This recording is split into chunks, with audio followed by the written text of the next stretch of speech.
gars yi moom may leen benn extrait bu ndaw boo xamante ne yow Sadio Mané Khadim Ndiaye moo wax ci ñu déglu ko après damay andi beneen phase bu xamante ne mi nekk TFM moo wax propos Pape Gueye ñu bëri d'accord ñoom moo am ñu xaw a d'accord tuuti ñu waxtaanee ko mais tout d'abord ñu déglu le côté Sadio Mané après ñu ñëw si côté donc kii di. Ils m'ont mis dans la tête qu'ils vont faire de tout le mieux possible pour que ça soit la CAN de leur vie. Ça, il y a des cadres de l'équipe, je peux en citer deux. Wallah, hier vers 22h avant de venir ici, j'ai eu Sadio Mané au téléphone, on a parlé. Il m'a fait comprendre que c'est sa dernière CAN, il en fera la CAN de sa vie. Hier, ici, à 21h, quand j'étais là, j'ai montré au vieux là le message de Koulibaly. Il m'a redit la même chose. Bon, je n'apprends rien à personne, mais Sadio Mané est devenu le meilleur passeur de l'histoire de la Coupe d'Afrique des Nations devant Yaya Touré. Honnêtement, je trouve qu'on ne le mérite pas. Nous, les Sénégalais, on est ingrats, on ne le mérite pas. Parce que ce qu'il fait à 33 ans, c'est vraiment... J'ai pas les mots, les gars, en fait. Parce que c'est pas normal.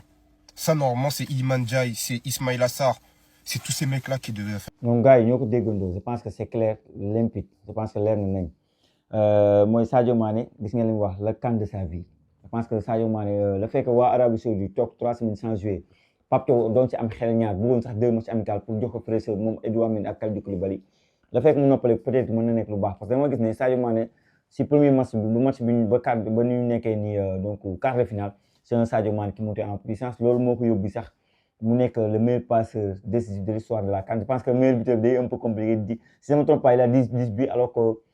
le meilleur buteur est Drogba xam Eto'o xam avec 18 buts donc 8 buts c'est un peu beaucoup quand même. Maintenant, bon, être le meilleur passeur décisif de l'histoire de la CAN, c'est une légende du football africain, c'est bien. Maintenant, le CAN de sa vie, pour moi, c'est important.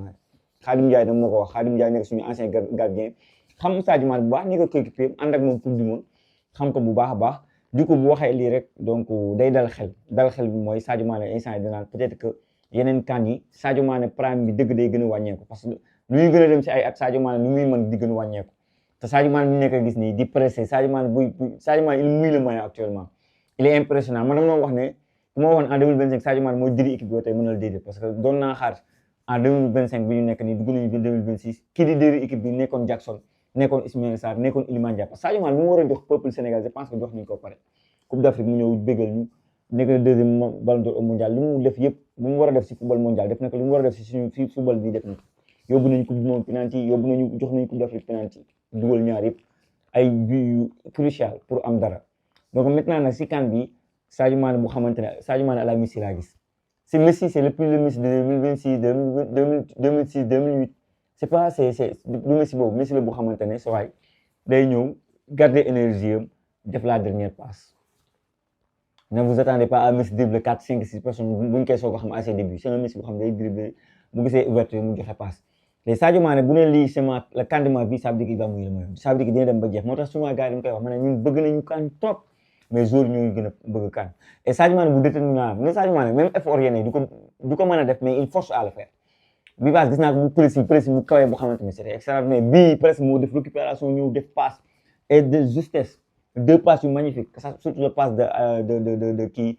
donc Ibrahima Mbaye nu ko passé noonu la finesse intelligence c'est voilà on se repose sur Sadio Mané et nee na du Sadio Mané kese même à côté de ça Kalidou Koulibaly tamit voilà CAN de sa vie la ka def parce que xam nañ ne Sadio Mané il se dit peut-être CAN bii di ñëw moo ma gën a jige après dañ ko def par 4 ans à voir sax loolu gars yi nangooguñu ko c'est pas encore officiel te même bu officiel Sadio Mané peut-être se dit que y a des jeunes derrière tam leen bëgg a joxe la place à savoir Iliman Ndiaye à savoir Ibrahima Mbaye à savoir Assane Diao à savoir tous ces joueurs-là yi xamante ne voilà xëy na Sadio Mané moo leen di barrer un peu la route il se dit que kon CAN bi naa si def sama bekken naa si def lépp lu ma mën pour rendre une dernière fois le peuple sénégalais fier peut-être que occasion en or bi dootuñu ko amaat moo tax ak xam naa ne il va se donner énormément pour réussir donc loolu pour man c'est une excellente nouvelle donc ñii di classe Sadio Mané souvent man damay rus a wax sax Sadio Mané parfois day passer à côté wala du ma kontaan mais Sadio Mané lenn rek laay bëgg souvent bu ñu demee à la 75e minute sonn na ñu génne ko te je pense que loolu mu ngi koy commencer accepter bi passe dafa nekk ci match bi moo tax on l'a laissé continuer à jouer mais bu demee ba nekkatu si man à la place de Pape Thiaw man foofu rek laay xaar sonn na il a mouillé le maillot def na li mu war a def mën nañu ko génne maintenant Sadio Mané day capitaliser équipe yeneen yi dañuy xaar Sadio Mané aura bi mu am tour bi mu am ay 2-3 personnes moo ne am na ay temps Iliman Ndiaye da doon ñëw di gis ak Ismaïla Sarr Sadio Mané moo tax ay 2-3 personnes dañuy concentré Sadio Mané fàtte Iliman Ndiaye rey leen Ismaïla Sarr rey leen moom mel Drogba bu mu demee ba jeexal ñun Sénégal direct moom ñu Drogba jeexal mais ñun moo ñu titanisé moo ñu tiital moo ñu rey tamit ba ñuy wàcc suñu stade bi di ko yaax ak yooyu Sadio Mané noonu la mel instant c'est un joueur bu xamante ne voilà comme Messi à la fin de carrière am comme Lewandowski comme noonu ñoom foofu la ñu toll c'est des joueurs yu xamante ne gars yi dañ leen di xaar dañuy am attente yi dañoo am aura et tout donc pour man lii c'est une excellente nouvelle beneen affaire boo xamante ne bëgg naa ñu waxtaanee ko c'est le côté Talla ñu déglu Talla li mu wax coach Blindé moom classe na ko et tout man dama yegg foofu après ñu xoolaat li mu wax est-ce que teg na ko si code ñu dem. Les transmissions parce que effet de surprise mënoo ko am avec lui. Il garde le ballon pour faire une passe il te faut faire 20 contrôles 20 crochets au milieu de terrain pour transmettre un ballon. Ça on n'en a pas besoin un milieu de terrain soit tu joues dans la verticalité et soit tu es capable de faire du box to box. da ngay daw attaquer mën a défendre. On a perdu à un moment donné au milieu de terrain parce que deuxième ballon yi. ci secteur u Pape Gueye ballon yooyu benn lañ ci récupéré wu. Parce qu'il se projetait tout le temps il était même au même niveau que les attaquants. ñoom ñoo bokkoon alignement. Et là quand on perd le ballon Idrissa Gana Gueye il peut pas faire tout ça. Pape Gueye il n'a pas les capacités de faire du box to box. À partir de ce moment moi je mets Lamine Camara et je le mets en confiance. Parce que le garçon vu ses prestations actuelles tu te rends compte que il doute même de lui-même il perd son. gis nga Talla yow doo analyseur gars yi fan yéen ak nee naa fi analyseur yenn booy dugg ne analyste gars yi analyste vidéo mooy ki nga xamante ne day joxe beaucoup plus de détails mooy joxe chiffres yi kooku mooy analyste dégg ngeen. donc gars yi ñoo déggandoo Talla li mu wax nee na saa day Pape Gueye il est lent je pense coach Blindé classe na ko nee na analyse yi baaxul man du ma yegg foofu je vais pas yegg foofu moom moom coach la loolu jàng FIFA la agréé par FIFA donc man du ma dugg sur le débat dafa voilà. man mii xam naa Pape Gueye je vais pas attendre benn Talla wax ma ko muy Pape wala benn coach wala keneen ñun ku xam ba joueur da nga koy xam à ses débuts Pape Gueye dama xam à fan Le Havre Paul Le Guen New York nekk coach am on disait que c'est la nouveau Pogba bi ñëw na Marseille seetaan naa ak en tant que supporter doon naa gis lenteur bi mais gis naa ne avancé et ku njool souvent dañ koy wax njool ni muy def ay pas mooy gën a yéex si sa gis-gis que gàttaan et que corpulence day naxaate maanaam sa réflexion la façon même bu muy passé ba par rapport ak joueur yu gàtt maanaam Gana Gueye tu sens que dafa gaaw vitesse boobu ngay gis da ngay gis fluidité Habib Diarra loolu ngay gis moom Lamine Camara loolu ngay gis mais de par sa taille da ngay gis un lenteur mais dans le football au sens du jeu tu demandes à ses coéquipiers il ne faut pas te demander dafa yéex au contraire passe qui casse les lignes moo koy def passe en transition moo koy def la verticalité bi coach di wax passe verticalité moo koy wax mën na box box. Je pense que lenteur boobu ñuy wax changé na lu bëree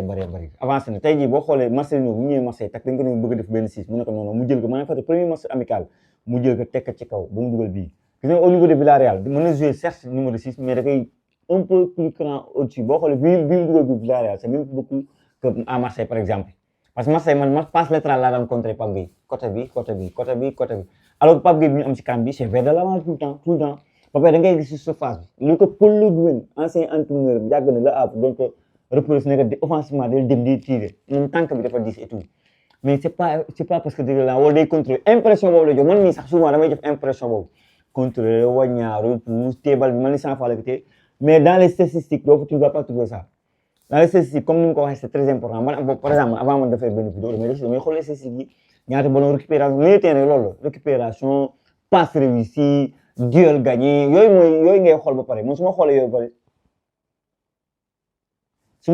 ba pare si laa mën a xam ne ndax yow tu as fait un très bon match ou tu n'as pas fait un très bon match donc